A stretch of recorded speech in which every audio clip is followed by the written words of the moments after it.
Welcome back to the channel. In this video, we'll go over how to permanently delete your Ria account directly from the mobile app. If you've decided that you no longer need your Ria account, or you're switching to another money transfer service, this guide will take you through the entire process clearly and safely. Start by opening the Ria app on your device and signing into your account. Once you're logged in, go to your profile by tapping on the profile icon located at the top of the screen. From there, select Personal Details. This is where your account information is stored. Next.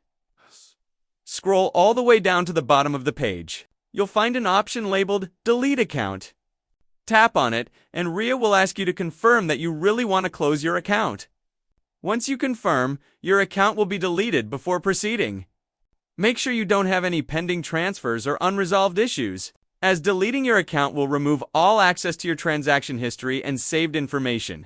If you think you might need your records later, take a few minutes to download or screenshot any important details first. After completing the deletion, your Ria account will be permanently closed, and you won't be able to log in again with the same credentials. If you ever wish to use Ria in the future, you'll need to create a brand new account, and that's the complete process for deleting your Ria account. It's quick, straightforward, and ensures your personal information is fully removed from